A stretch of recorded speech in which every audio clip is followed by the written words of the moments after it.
Boa tarde, colegas. Estamos aqui para mais uma aula sobre visão geral de sinais e sintomas. Hoje, a última aula de visão geral de sinais e sintomas hematológicos. Então, nesta última aula, nós vamos saber um pouco, conhecer as indicações para a triagem para a doença hematológica e completar com a parte final do hemograma. Então, quais são as indicações para a triagem de um paciente com doença hematológica que precisamos estar atentos? É o paciente que tem história pregressa ou administração atual de quimioterapia ou terapia de radiação, uso crônico ou de longa duração de aspirina ou outras drogas anti-inflamatórias não esteroides, que aí acontece a redução de plaquetas induzida por drogas, uma cirurgia importante recente ou transplante prévio. Então, esses pacientes serão triados para a doença hematológica, são possíveis, estão dentro de fatores de risco. Paciente que apresenta sangramento espontâneo de qualquer tipo, especialmente com uma história prévia de hemofilia, início rápido de dispneia, fraqueza e fadiga, com palpitações associadas com recente mudança significativa de altitude, e alterações observadas também nas mãos e no leito das unhas. Então, são pacientes que merecem uma triagem de doença hematológica. E quais são as orientações que devem ter para encaminhar esse grupo de pacientes ao médico? Esse paciente deve receber uma orientação médica, um encaminhamento médico, sempre que for estabelecido ou um programa de exercícios foi estabelecido, que fomos progredir com o programa de exercícios para um cliente com anemia conhecida. Novos episódios também de dor muscular ou articular em um cliente com hemofilia, certo?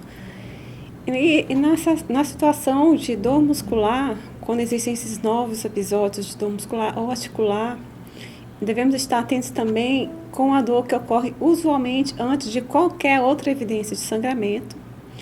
Qualquer sintoma inexplicável que aconteça também com este paciente pode ser sinal de sangramento. E tosse com sangue neste grupo deve ser relatado ao médico. Quais são os sinais e sintomas que exigem encaminhamento médico? São vários sinais e sintomas. Então, entre eles, o paciente que vai apresentar alterações na cor da pele, alterações nas mãos e unhas dos dedos, baqueteamento digital, cianose, desmaio, dispneia de esforço, sensação de pressão na cabeça, distúrbios nas sensações de mãos e pés, dor abdominal, peitoral ou dorsal, dor de cabeça, evidência de hemartrose ou hemorragia muscular, fácil contusão, fadiga e apatia, febre, tontura, fraqueza, irritabilidade, palpitações, perda de peso, petequias, prurido, pulsação rápida e visão embaçada. Então, todos esses são sinais e sintomas que merecem um encaminhamento médico. Mas existe aquela orientação que precisa receber uma atenção imediata. Que grupos de pacientes estão encaixados nessa situação? São os pacientes que apresentam sinais e sintomas de trombocitopenia, ou seja, redução de plaquetas.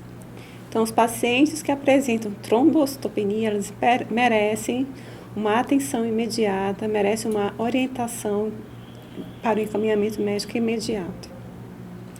E estes sinais e sintomas de trombocitopenia, previamente, muitas vezes não são vistos ou não são relatados aos médicos. Que tipo de circunstância pode acontecer? Sangramento excessivo ou espontâneo, petequias e uma contusão severa. Então, o fisioterapeuta, diante de uma situação assim, deve encaminhar esse paciente imediatamente ao médico. Ainda nesse assunto de visão geral de sinais e sintomas hematológicos, os pontos principais que eu quero destacar é que a anemia pode não ter sintomas até que a concentração de hemoglobina e o hematócrito caiam abaixo da metade do normal. Fraqueza, fadiga e dispneia são sinais precoces de anemia. Os exercícios para os clientes anêmicos devem ser instruídos gradualmente por tolerância ou níveis de esforço percebido com a aprovação de um médico. Atenção também para o nível de plaquetas abaixo de 20.000, ou seja, uma trombocitopenia pode ser letal. É um paciente que pode apresentar lesões múltiplas e petequias E esses sinais de petequias e lesões múltiplas podem ser os únicos sinais com paciente com trombocitopenia. Um paciente com trombocitopenia conhecida, então devemos ter muito cuidado. Esse paciente deve ser encaminhado a um programa de exercício, e nesse programa de exercício deve-se evitar a manobra de vassalva ou abaixamento com carga. Deve também ter precauções para serem adotadas para evitar mais lesões ao tombar em objetos.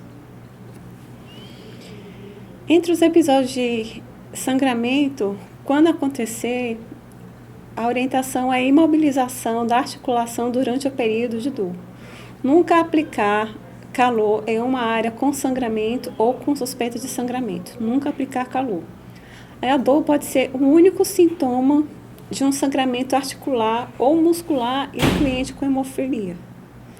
Então, a dor pode ser o único sintoma de um sangramento articular ou muscular em um cliente com hemofilia. Então, muita atenção. Para terminar, agora falamos um pouquinho sobre hemograma, para terminar o assunto geral. Então, sobre a plaquetometria. A plaquetometria é a contagem de número de plaquetas por milímetro cúbico de sangue. Normal está entre 20.000 a 40.000 células por milímetros cúbicos. O que é uma trombocitose? Vamos relembrar, é o aumento do número de plaquetas. E a trombocitopenia é a diminuição do número de plaquetas. Quando que nós temos a trombocitose? Quais são as causas da trombocitose? Grandes estímulos medulares, hemorragias, esplenectomias, transfusão de sangue, estados infecciosos, ou seja, sepse, erisipela, tuberculose, febre reumática, entre outros. Estão envolvidos também, dentre as causas, a cólera, cardiopatias valvulares, leucemia mieloide crônica, dengue, entre outras causas. Já a trombocitopenia, quais são as causas da trombocitopenia? Sofrimento medular com baixa produção de plaquetas, pneumonia, febre tifoide, leucemias, anemia perniciosa, aplasia medular, desnutrição exagerada, sarampo, meningite, difteria, endocardite e também quando existe distúrbio de coagulação e o uso de anticoagulantes. Então, são situações que podem ocasionar uma trombocitopenia. Diante dessa situação, como que o fisioterapeuta pode intervir com o paciente com leucocitose e leucopenia? Paciente com leucocitose, acima de 14.000 e odesio à esquerda, acima de 10% dos bastões, é uma situação que pode comprometer o desmame ventilatório, da ventilação mecânica, obviamente, devido ao quadro infeccioso. O paciente com leucopenia, ou seja, menor que 4.000 células, é um paciente que pode estar mais susceptível a infecções oportunistas que podem comprometer sua estabilidade clínica. Então, muito cuidado com as infecções. É um paciente bastante susceptível. Já em relação a eritrograma, um paciente com hemoglobina menor que 9 pode indicar insucesso no desmame da ventilação mecânica. Já um paciente com hematócrito menor que 30% ou hemoglobina menor que 9, são atividades de reabilitação que podem levar o paciente a comprometimentos com insuficiência respiratória pulmonar aguda, DPOC ou infarto agudo do miocárdio, ou seja, cardiopatias. Então, cuidado com esses pacientes, né, com hematócrito menor que 30 e hemoglobina menor que 9, tá? Podem levar a outros comprometimentos. Pacientes com trombocitose acentuada acima de 600.000. Então, esses pacientes podem apresentar maior risco de acidentes tromboembólicos.